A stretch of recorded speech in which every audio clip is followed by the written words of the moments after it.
New Thought Media Network.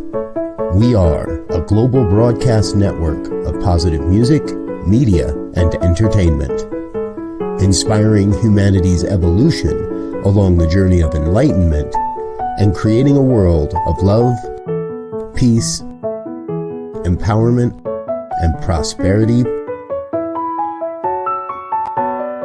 for all. New Thought Media Network. Positively inspiring.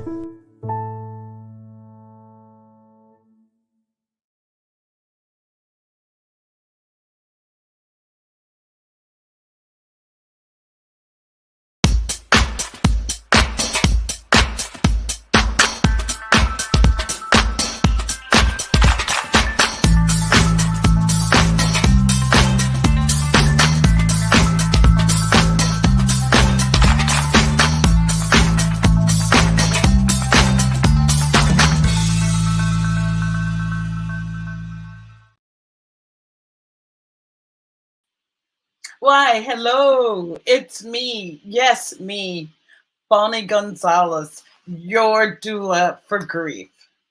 Oh, it feels so good to be here with you again on this Monday morning. Oh, I'm just welcoming each person. I'm welcoming those people that are joining for the first time. I want to say thank you for joining, and I want you to know that you have come to the right place to begin your journey, healing from grief.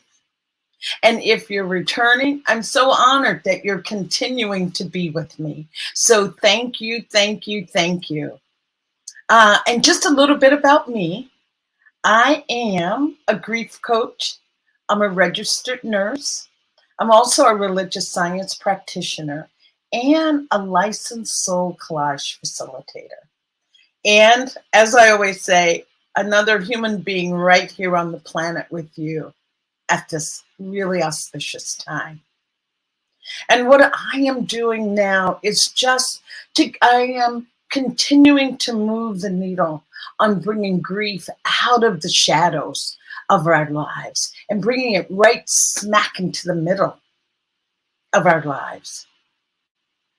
Because grief has a truly a superpower, and that superpower is to heal us, change us, transform us in a positive and life-affirming way. And I feel, and not feel, but I know there are three things. Grief needs to be heard. Grief needs to be validated. And grief needs to be shared. We humans are social creatures, and we can't heal in isolation. That is for sure. And so with that, I just want to get our conversation started today. I have a beautiful guest that has been on before, and so excited to have him back, Dr. Bob Deen. And before I bring on my beautiful guest, I just want to do a reading that was sent to me. I apologize because I don't know who sent it. I just know that it resonated deeply in my heart when I read this. And the reading it says, in the Lakota Sioux tradition, a person who is grieving is considered most holy. There's a sense that when someone is struck by the sudden lightning of loss, he or she stands on the threshold of the spirit world. The prayers of those who grieve are considered especially strong, and it is proper to ask them for their help. You might recall what it's like to be with someone who has grieved deeply. That person has no layer of protection, nothing left to defend. The mystery is looking out through that person's eyes. For the time being, he or she has accepted the reality of loss and has stopped clinging to the past or grasping at the future. In the groundless openness of sorrow, there is a wholeness of presence and a deep natural wisdom. And that was written by Tara Brach. And when Dr. Bob Deen comes on, he'll share his experience around that very tradition. But first, let me give him his accolades and praise and bring him on and thank him for his yes, for being with us today to really impart some of his words of wisdom around grief. So, Dr. Bob Deen, I should say Reverend Doctor, Reverend Dr. Bob Deen joined the Center for Spiritual Living Midtown after serving as the professional educational manager for Centers for Spiritual Living and president of Holmes Institute in Golden, Colorado. A religious science minister, wow, since 1995. He looks so young. Dr. Bob received his ministerial training from Kennedy Schultz there in Atlanta. He served centers in Florida and California before spending 10 years as senior minister for the Greater Philadelphia Center for Spiritual Living. He brings a rich background in ministry, having been first licensed as a Baptist minister at the tender age of 19. His interests cover a range of spiritual traditions and philosophical systems of thought, sometimes referred to as a weaver of spiritual traditions. Dr. Deen understands the science of mind teachings of Dr. Ernest Holmes, as the lens through which all others can be understood. He brings a deep belief in principle as presented by the science of mind, along with his wisdom, his humor, and his love for ministry. Thank you so much for being here. I am just standing in gratitude for your knowledge, for your wisdom, and for your willingness to share. There's nothing like having wisdom, but if you don't share it, what is it for? So welcome. Thank you. Wow, what a welcome and what a wonderful introduction. And if it's all good and it's all true, thank you very much. Yes, I know. I feel the truth of those words when I said them. That is so you. Yes, so you, Dr. Deen. Yes. Yeah, I've been around this for a while. I've been doing it for a long time, and I've been, like every human on the planet, just another guy who's lost people and gone through grief. I know a lot of how that feels, and I have been committed for most of my life, all of my adult life, to understanding all of these dynamics and understanding them in light of the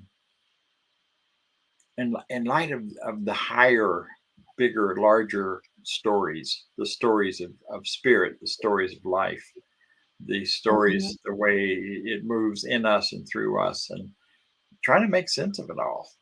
Yes. For me, the connection with this story, and with this the Lakota tradition, when you popped that up and said you were going to read it, I went, well, duh. We hadn't talked about this ahead of time. No. When my mother made her transition, about 8 years ago now, we did the usual memorial service, and I have another story about that. We'll save it for a minute later. But in that tradition, well, I'll tell you now. In that traditional Baptist church, which was very, very, we had the casket down front, and she was there for everyone to view coming in, that sort of thing. The family came in, got seated, and about the time the people began to come in, they were beginning to be brought in. My granddaughter, at that time, who was 3 years old, got away from her mother Oh because no. she had spotted the microphone up on the stage, and she was a little performer. Ah, So she got loose. She ran up on the stage, grabbed the microphone, and started singing songs from Frozen. oh no. And it was Wonderful. the one about living and living life at Oh its fullest and richest. And she had wow. every word right. She had all the tones right. She was really had that down because she'd been singing it over and over and over again. Yes, kids hear that. Yes. But and my daughter started moving up to stop her, and I said, no, let her Yeah. finish. My Yeah. mom would have absolutely loved that if she. Mm, And who mm. knows? She was probably hanging around paying attention somewhere. Yes, yes. But it was such a relief for all of us because Mm-hmm. we not only were feeling the sadness and loss, Yeah. but it just reminded us of the celebration and the new life. Mm-hmm. She was Mm-hmm. I mean, Sophie was something else at that point, and she still is. She's Sophie, I was gonna ask. sometimes she's embarrassed when I tell the story, but that's okay. Yeah. The only Oh, regret I have is that no one thought to pull out their phone quickly and record it. But okay, yeah, yes. it's recorded for all of us in time. Mm-hmm. And Mm-hmm. that's just one of the gifts of grief. I Yeah. mean, that was her reaction to it. She felt what Mm-hmm. everybody else in the room was feeling, and may not have even understood it very well, although we talked with her some. But at 3, Right. you know, but she bolted on the stage and made us all feel better. It was Yeah, I think that's the beauty of having children around when you're grieving. They keep you in the moment. That little Sophie running up reminded everyone that life is to be lived. Life does move forward. And just because we can smile and laugh doesn't mean we loved mother any less. no. Yeah, so yes, yes. So thank you to Sophie for Yes, bringing it full circle, she which I'm really sure did. she probably still does bring Oh yeah. things full circle. Oh yes. Especially if things Oh, are too serious. She's the one to lighten it up for us. The mm, uh, the connection though with the Lakota part of that is, and Mom would not have necessarily approved of this had she known about it. But I have been steeped in that tradition now for 20 years, 25 years, something wow. like that. And so when I got back home to Denver, it just Oh, you were in didn't feel Denver. complete. And it occurred to me that what I needed was a sweat lodge and a sweat Wow. lodge experience. So I spoke with a friend of mine who's a pipe carrier and dances at the Sundance, does all of that. And she said, "Well, of course we'll do a lodge." So we did a sweat lodge, honoring her and her transition, and Mm, honoring and working with me in my new beginnings.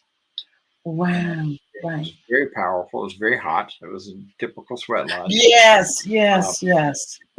but it was also rebirthing. Part of what happens with the sweat lodge is there's always a rebirthing element to it. You go into the ground, and then you Oh, come back out of the ground when it's done. And we I experienced that very powerfully. So and we put words to it. She did. Um, it was a mixed sweat, but right. it was beautiful. It was powerful, and the thing about it that caught me, and not only in that, but in the reading, is that idea that um, honoring the person grieving and Yes, recognizing that they're in a very powerful. You're in a very powerful place if you are that person, and yes, you're in yes. that place. And many traditions in the past have had ways of symbolizing that, so that the Mhm. community knows when you're in that deep grief. Black Right. armbands were real Oh, common yes, where I grew exactly. up in Uh-huh. North Florida and Right. the South. for a while. Once we got through the 50s, it sort of started to they disappeared, or people wore black. It was just for 6 months to a year. Yeah, or a year from my For years. It was a year. It was a year. And as you said, that black armband was there. I remember on Mother's Day, if your mother had transitioned, you wore white carnation. If your mother was alive, I mean, we really honored the fact that, yes, transition happens. And and those people that had the white corsage or the white carnation, really was treated very gently. Was just treat it very gently. And I sometimes wonder if we brought those things back now. I'm here in California being on the subway. I wonder if I saw someone that had a white armband or black armband or whatever we decided would symbolize our grief. How would they be treated? How would that give us a moment to pause? To say grief is a part of our lives. Let's honor it. So I'm so sorry. I just when you said I love it. That's why I love talking with you, because it goes back and forth. I don't have a prepared speech. I'm going by how I'm moved as well. Yes. Yeah. One of the things that makes me think of what you just said is that in the absence of that, in the absence of those traditions, like I did in Denver, we really have to create our own rituals, our own ways to symbolize that. I still wear a white carnation on Mother's Day, or a white flower of some kind, just because it's a way to remind me and to honor her and honor the fact that she's not with us anymore. Yes. And it's important because when these anniversaries, when they roll around, people get often feeling the grief, feeling their losses, and not even realizing that's why. Especially after years go by, and you may not remember that, well, this was the date that Grandpa died or Mother died or whatever. And then suddenly you find yourself in feelings that you don't know where they're coming from. Yeah, exactly. It's like the rug's been pulled from under you. Like, why am I suddenly feeling this? Like, what's going on? Yeah. So many traditions honor the ancestors and they honor their passing, and we in the Western cultures have lost that, I think. We're right in the moment. Everything's about right now, and get the funeral over with and get on with your life. And oh my gosh, it's interesting to me how many people actually don't do memorial services anymore, especially if they're not part of a spiritual practice or spiritual religion. Right. But I often do services I have some connections with the local memorial or funeral homes. So that if they have folks who don't have a spiritual tradition of any kind, but want to do a memorial and want someone to oversee it, I do that, because I think it's so important that we honor and have a way to symbolically express the grief. Something greater good can come from it. Giving the opportunity, because so many times I have people that now are moving into more the modern tradition of just moving right through, no ceremony. Grandpa passed or cousin passed. And then they're sitting with, wow, I don't know why I can't move on. I just feel so stuck. Because we've not created a space for them to grieve. And that's what I feel is missing, Bob. And I think that's what we're doing here right now, reminding. That's our mission. That's our mission, to bring that back, and not doing it with a clenched fist and we're radical, but doing it with gentle love that we've just kind of lost our way with how to navigate grief. So I wanted to ask you a little bit about the Lakota and tradition. Oh, did you lose Go me? ahead. Yeah, that's fine. Uh-oh. I was like, uh-oh. I am not an expert on it, but I will share what Oh, little bit no, I know. I was just asking from your experience. Okay. Yeah. What? How is grief held? I'll give a little backstory why I asked that. I was listening to a speaker from Senegal, and she was saying that when someone has a loss in their community, in their village or community, it's not like, you know, Bob's mother transitioned, or Bonnie's, you know, ex-husband transitioned. It is, they hold it as grief has found us. Us, quote, quote, grief has found us. So everyone takes it on.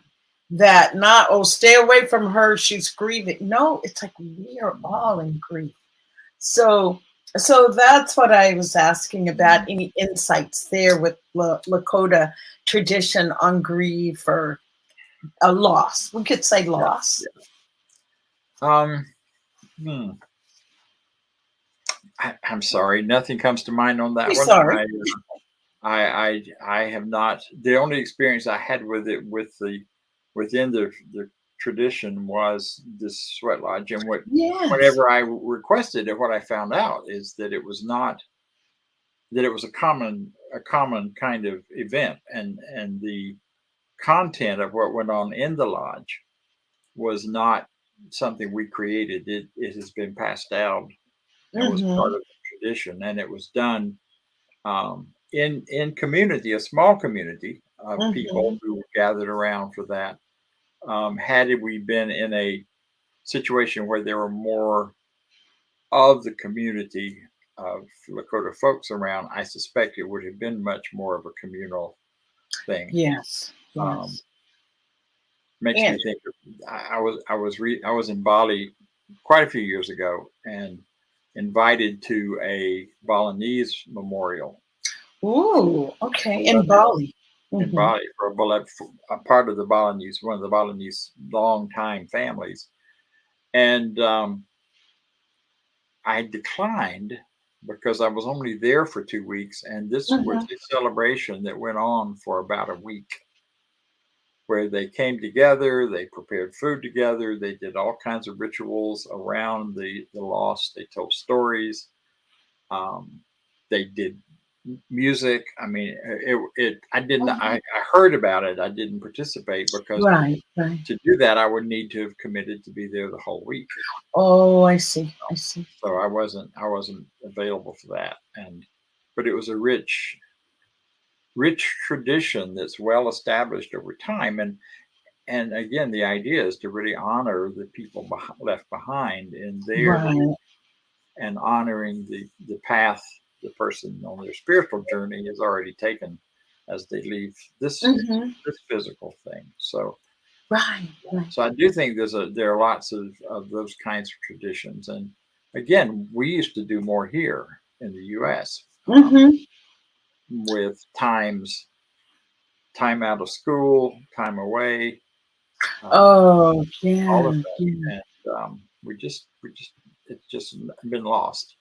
And I think that doesn't give people as much of an, like you said, of an opportunity to move on. It doesn't get into it. Yeah. It doesn't create the space. It doesn't create the space or give that person permission to really grieve. And there were just a couple things I want to touch on, because the sweat lodge, when I hear you talk about it, that is like a ritual, if you want. And a ritual is what really can kind of ground us in that grief, kind of grounds us in that grief and gives us some sense of control. And I feel that with grief, that is one of the things we struggle with, that sense of no longer having control. Anything can happen at any time. And oh my goodness, that deep breath and holding it like, oh, I better not breathe again. So with that in mind, I wanted to ask you about the actual moving through the sweat. Did anything come up, or is it too personal? Is it what happens in the sweat stays in the sweat? I don't want to be disrespectful. Yeah, I only because I'm not clear enough about what those boundaries should be. Yes. That it was very personal. It was also very transforming for me. It was a dropping and leaving behind and a rebirthing. Yes. There are basic practices that are part of that that I'm not equipped or allowed really to disclose. Yeah. But I would say it was very nurturing. It was beautiful. It was easy. It was very meaningful to me because I had done sweats before and a lot, and I really appreciated the whole process of that, where you do enter an altered consciousness while you're there, while you're in it. And yes. And then in that altered consciousness to experience the other dimensions and other ways of thinking and feeling and being that really allow you to connect and release within the spirit world and the world of those who are not physically present with us anymore. Yes. And that was beautiful. Yes. And I think you use the word that I use often with grief work. It is transformative. Grief is transformative. Right. I feel that grief cracks you open in a way and to a depth that nothing else. There are lots of losses that we can speak of, but that loss through death really cracks us open. Yeah. And well, we get to face our death in the process of that. You know, their death brings our mortality, physical mortality at least, right up into our faces, into our experience. Yes. And to do that, it pushes us up against what really matters. What are your values? What are the things you're really living for? Yes. Yes. And all of that. So yeah, I agree with you. I think it's a very powerful kind of experience. Yeah, I think let yourself have it and don't just mask it over. Yeah. Right. Or don't. What is the word I want to say? I'm trying not to use "don't" so much and keep it in the affirmative. So I just would say I would invite you to lean into that, to lean into the discomfort, even if it's just for 2 or 3 minutes when it comes up. Not to swiftly turn and go the other way, but to just lean into it just for a few minutes and as long as you can.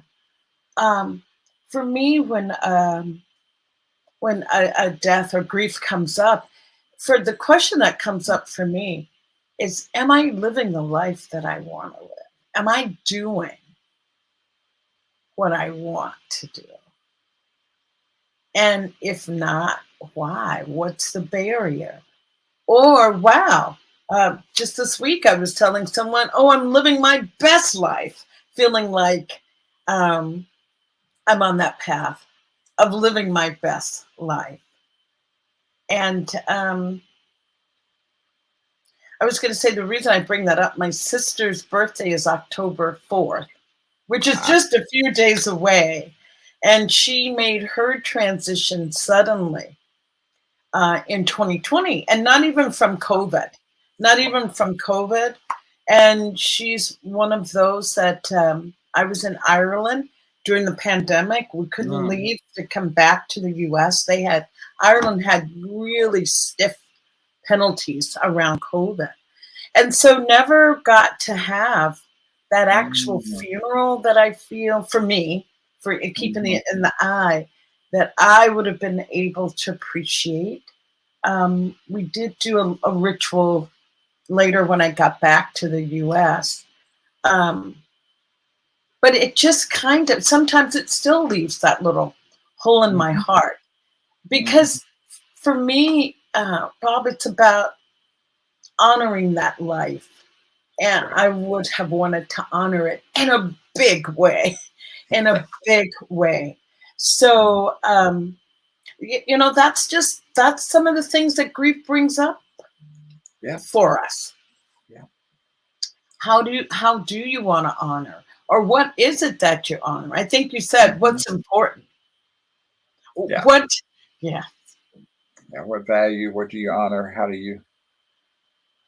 And I think there is a lot to be said for creating those ongoing kinds of things if you need to, or if the grief is not, if there's a need in you to do something to honor. I mean, that's why folks have um, um, altars in their homes where they keep Oh yeah. the whole Day of the Dead from the Oh yes. Latin tradition, where we continue to, because they're, in the world of oneness, in the world of one mind, one idea, one power, where we don't believe in two powers, there's a sense in which that life has never stopped, even though it's shifted into another mode. And to find ways to honor that are really, really important. Mm. And if it's, if it's been a lot of years, sometimes it's only a matter of just taking a moment and remembering. Yes. My father died in October, coming up Yeah, on the 23rd. Yeah. And a long time ago, I was 7. He was 30. And Oh, he's a young man. very young. Wow, Bob, Died very of a young. very weird kind of disease that Mm. had not even been recorded yet. Well, there had been Mhm. one or two other cases. So he was Wow. anyway, and The it first stuff. Yeah. absolutely transformed and changed my life. And so around the middle of October, for most of my life since then, has always had a bit of sadness, and at the same Bittersweet. time, Yeah. bittersweet. Yeah, because one of the gifts of the loss of him is that I was catapulted out of that community and into a community where I found a greater sense of love and support and possibility than I ever would Mm-hmm. have there. Mm-hmm. Not, I would have gladly traded that for him still being around, but Yes. it was a real gift that um, my grief and the grief of my immediate family, my mother and my sister, Yes. were Yes. took precedent. And so some of the other family members stepped in and took us out of there to another part of the country. Mm. And for many years, on the 23rd, I've done some kind of a ritual. I'll either write, maybe as simple as lighting a candle, Yes. um, Yes. writing stories about my memories of him and things of that sort around that time, has been really helpful to process the grief, and it's been a real gift. Right. That's just, it feels like so young, so young. But even you can speak to that yes, you still grieve. Some people feel they need to shield children from grief. But Yes. I mean, really. That's one of my pet peeves. I'm glad you brought that up because you mentioned it earlier. And I wanted to come back to it. Not allowing children to participate in memorial service, to me, horrible disservice. My father died when he was out of town. He was in another city, another state, where he was in the hospital, and he made his transition there. He died. They brought him back by train to where we were. The night before the funeral, they took me and my sister over to view him. And all I could think is, that's not my father. He is not, because the makeup was so extreme. Yes, heavy. And heavy. He had these gorgeous red lips and rouge. I mean, the person that did the makeup and had good intention, but it wasn't natural even a little bit. Mm-hmm. Dad would never have gone along with that. Exactly. Yeah, Dad would not. No. He would not have sat still for that. And it looked so Yeah. waxy and artificial. And, they whisk us in and then whisk us out pretty quick. And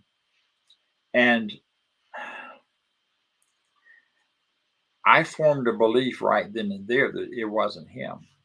Oh, so you thought your father had not died? There had been a trick played on all of us that he wasn't dead. I was not allowed to go to the funeral. My sister wasn't. The message they said to us at the time, and it was all well-meaning. It wasn't Yes, done out of exactly. appreciation and love and understanding, but from their point of view, it would be too upsetting to my mother to have me there. And so they weren't sure who would manage the children and all of that. So, so I didn't get to go, and I just heard later when it was over. So there was a real long time, a real sense of incompletion, because I didn't get to hear other people grieving because people were shutting down around me and stuff. Any resentment? You think any resentment? Oh yeah. Rebellion, guilt, a lot of anger around it for me. But all of those are elements of grief anyway. So that was all mixed in with the situation, I think. It took me years to sort that out. I mean, I spent a couple of fortunes in therapy and other kinds of work over the years trying to sort through that. right? Which in some ways was a gift, because I also then came to grips with who I am and my life and how I want to live. Yes. But it was not a pleasant gift. It was not one that felt good. But it was certainly helpful and useful. Right. The other gift that he gave me, or that his loss gave me, is that when they told me he had passed away, that was more believable for some reason. Once I saw the body, I wasn't so sure. Yeah, right. But the idea that in some ways, ultimately and essentially, we are our own persons, our own people to guide our lives. Now we get source help, we get help from other people, we get all sorts of help, but the ultimate responsibility for my life was mine. And yes, I know that because at the time my mom was so incapacitated by the loss. Yeah, so cool. I remember clearly. I was on the bed. I was crying. I was talking to my grandmother about what's going on, and I don't know that I said it out loud, but I said it in my own head.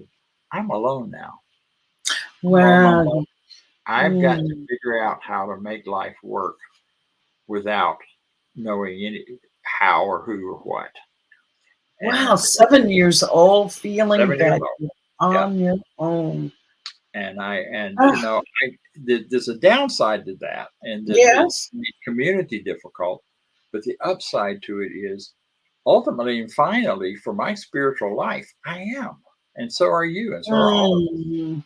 Not by ourselves, for we have huge support and huge connection, but on my own, to make my own choices, to figure out what I want to do and what matters and what to be, and that coupled with when he made his transition, about 2 months before that, he had a religious conversion, spiritual conversion.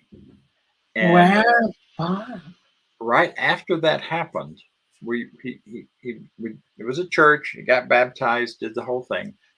We were walking back to the car, and he had his wet clothes, because at our little Baptist church, there was a Duncan pool up at the front of the church. Yeah.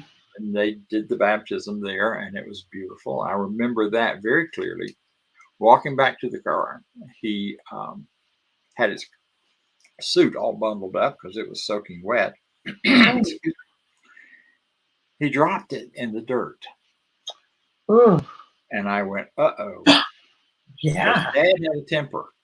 and he was not adverse to expressing it loudly and violently. Very, very vocal. Very vocal was his emotional state. Yes. Right. So I scurried around behind my mom. Oh. So I would be okay and safe if he did explode. Right. He didn't. He picked the clothes up. He started laughing at himself. Wow. And for the rest of his life with me, he was a changed person. Wow.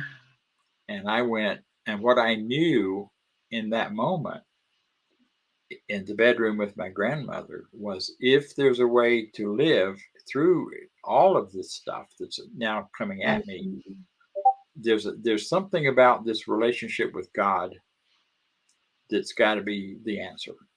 Got to be some kind of way, because I saw the change it made in him. I didn't know what happened or how he did it or anything about it, but he truly was transformed after that experience. And that gift has been mine all these years, and that was the gift he gave you, the gift he gave to your life, my life, before his transition. Yeah, and I don't know how it would have been different if he had lived, if there had been there would certainly been a different path in terms of our life experiences. But I also know that it put me on a path, which is how when I was 19 I became a minister. Oh, that explains it completely. And it's been my whole life journey is to try to understand how we live in relationship to divinity, to the divine, and what that has to do with me on a day-to-day basis. Wow. What I have to do with it, and what we have to do with each other. I mean, that whole arena. And I've walked away from it at times. I worked as an accountant for a little while and did some other things. Yes. But only for a little while. I couldn't stay away from it. And so your life. What a gift. What a gift. Because I've had such a rich time and experience up until, Yeah. And I'm sure, but I'll ask the question anyway. Going back to that and knowing that he was this transformed person. So when you transitioned, you had, you had a richer, more harmonious memory of your father versus the explosive guy that's, going to blow up. And so left you with that kind of gift or a nugget. So with that, how did that shape you? How did that shape your future responses to grief? Do you think do you fall back on that to say, wow, that shaped my responses to grief later in life, to loss? I think it's been a mixed bag. It has made me much more aware of the losses in my life when they've shown up. And I feel them very intensely now.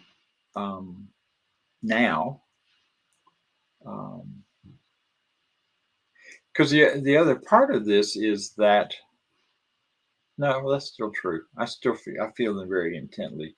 There was a period of time when I tried to shut it all down, but at one point I was working with Louise Hay in a workshop. A little name dropping, are we? We are name dropping because she was. I love that. Seminar, and I happened to have the opportunity to be there, and she had us close our eyes and kind of go into a meditation and bring the person that you have the most unfinished business with to sit by the campfire. She had us imagine we were sitting at the campfire.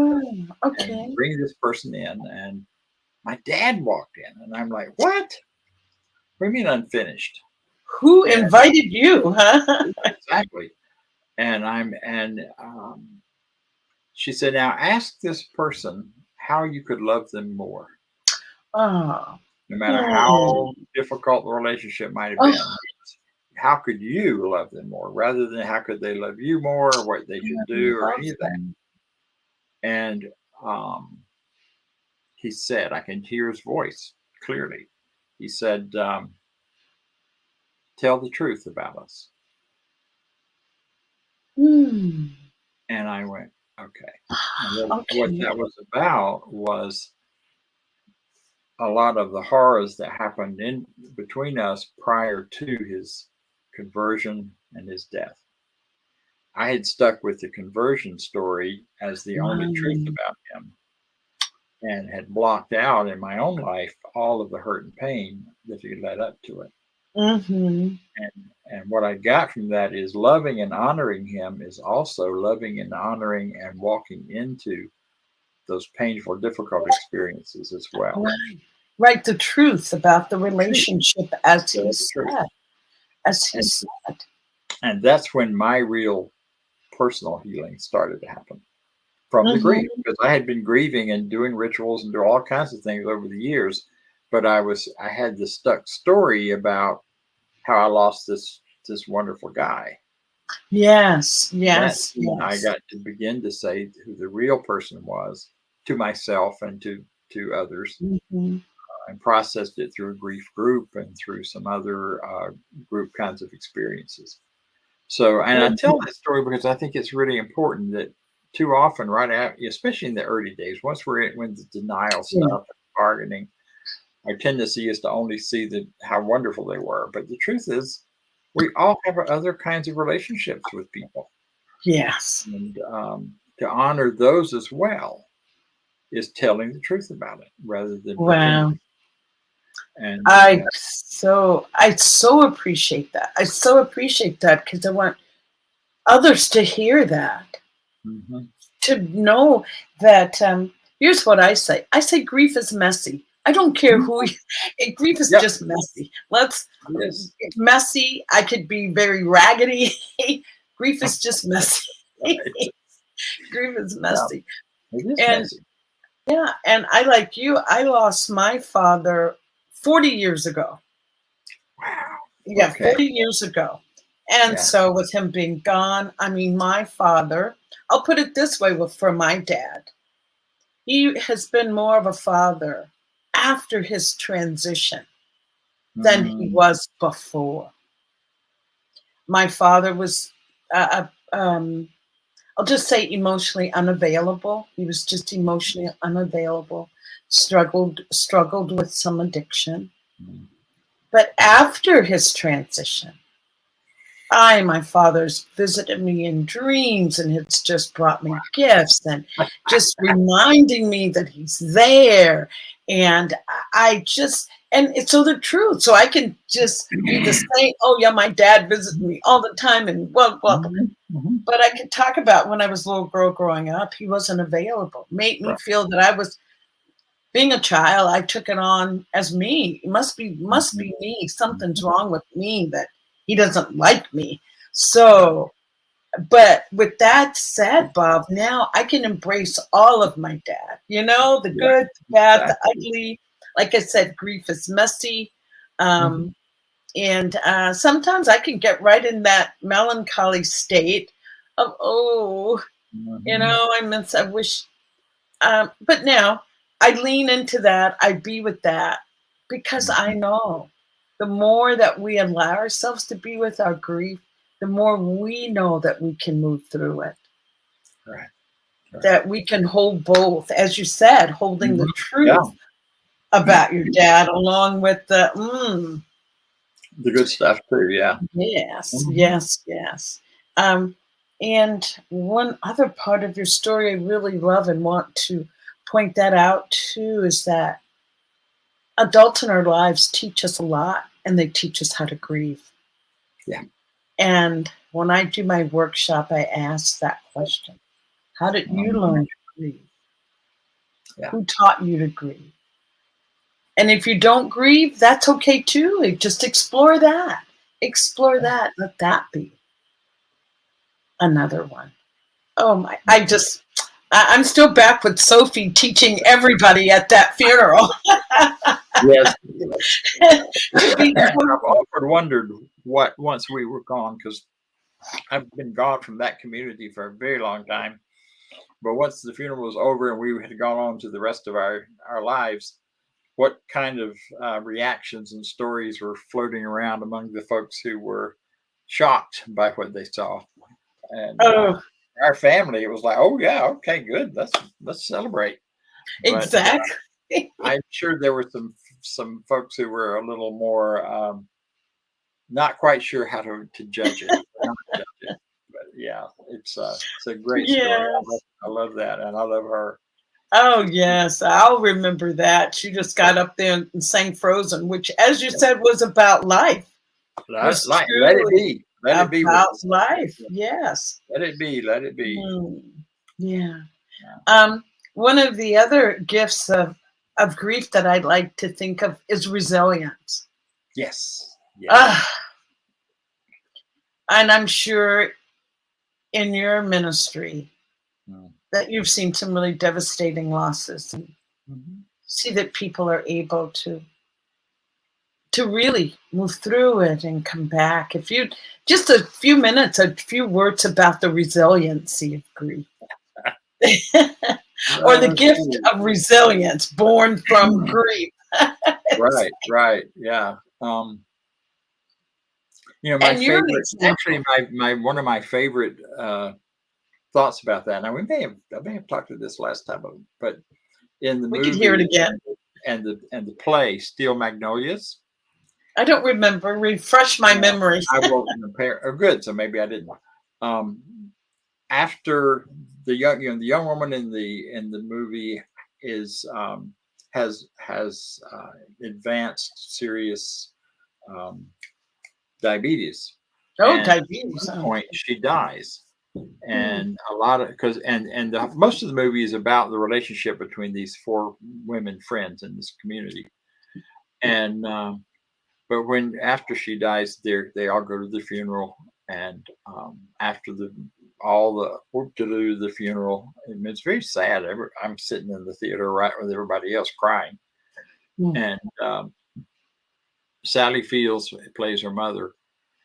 So they go out to the gravesite, and then Sally just burst into this angry tirade. I am so angry. I'm angry at God. I'm angry at her for dying. I'm angry. She just goes on, and her friends are standing around, kind of looking perplexed. She runs completely out of steam on the anger, and there's this perfect pause, and everybody burst into laughter. Their laughter at her anger, laughter at the fact that she's feeling what she's feeling, just laughter. And so did the whole theater. Everybody in the theater joins in. Wow. It just shifted everything. It shifts everything. And it's that resiliency, that ability within a human being, all of us, to find that joy in the midst of the most awful pain, to find that moment of release and relief. Yes. So that's really a part of what grief is. It's about letting go of all of that stuff so that we can begin to move on and honoring the fact that our lives go on, and our lives are forever, as in my belief, as is the person who's made their transition. I have no idea what that means once they're gone to the other side, whatever the other side is. Yeah, whatever it is. This side, the other side. Part of the Lakota tradition is that after someone passes, they spend a year on the planet, wandering around in spirit form, doing any business that didn't get finished, and any of that. Oh, I love that. The tradition that I was taught. Now, again, I don't. Yeah, I'm just saying, I love that. I love hearing different. I love that idea, and then at the end of the year, they go on to whatever's next after they they're in the spirit world, but they leave after a year, and there's actually some rituals that happen at that point. Yes. I'd love to participate. Think about the Catholic Mass, where there's a mass done a year later. Oh, okay. We've gone back around the sun. We're back in the same vicinity. We're in the same consciousness a year later, and it's, you know, it's the perfect time then to continue the healing process that grief is, Yes. as we ritualize that. But yeah, the resiliency is what it's all about. Wow, resilience, just I agree. beautiful. Oh, yeah, I just love that, and knowing too that as painful as it is in the moment of loss, as difficult as it is, to know that yes, you will move on, you will move forward, but there's no rush. There's no rush. The more you can really process it and be with it, Right. the sooner then that you could feel like, yeah, I can breathe. And you still may have those moments of, as I call it, being messy and raggedy. Because grief can be uncontrollable and unpredictable. So just being with what is, and my only thought is not to fear it, if you can. To know that it is a normal part of life. It is a beautiful part of the human experience, even though it may not feel beautiful in the moment. But the more we can allow ourselves to feel that depth of sadness, then the more joy we can also feel. If we're busy closing off from pain or hiding from it, you're suppressing down the good feelings as well. Right. So that's what I offer. Right on. Bob, is there any? Yes, I can't believe that our time is ending here. Is there any other thought that you'd like to close with for grief? A gift of grief that maybe it's given your life? Sure. Well, it's not just about grief, but it's about all things. There's a quote, and I don't know who said it the first time. I've heard all sorts of versions of it, but it's one of those that has become a guiding piece of my life. And it was, I did not know the quote or the idea back when I was 7, but it's exactly what happened. And it has guided me many years since then. And that is that when you come to the end of the light that you have known and step out into the darkness, know that your foot will either find solid ground or you'll fly. That's my parting thought. Thank you. Oh, I'm just feeling into that, my friend. I'm feeling into that. So you will either find solid ground or you will fly. Yeah. Grief does invite us to be courageous in that way. And I thank you for that. That beautiful, just beautiful. And what I'd just like to leave our guests with, our audience with today, is just don't do grief alone. Don't do grief alone. Reach out. There's, friends, there's clergy, there's support groups. Just don't do it alone, so that you can find your own gift of grief. And I just ask you in the closing to go and look at yourself in the mirror. Look at yourself in the mirror and just say, what do I need today? What do I need today? And follow whatever that is. Thank you, and thank you, Dr. Reverend Dr. Bob Deen. Oh, just a beautiful light here on the planet. And I'm so glad that you're continuing to just shine your light even brighter. I know you have some big changes coming up in the future, and I want to have you back and talk about that. Talk about what's next, and talk about moving on to the next chapters of our lives. And there's a sense of grief or leaving behind. So you're welcome back at any time. And let's make it soon, though. Thank you so much. Ciao. All righty. Bye-bye. See you next week. Bye.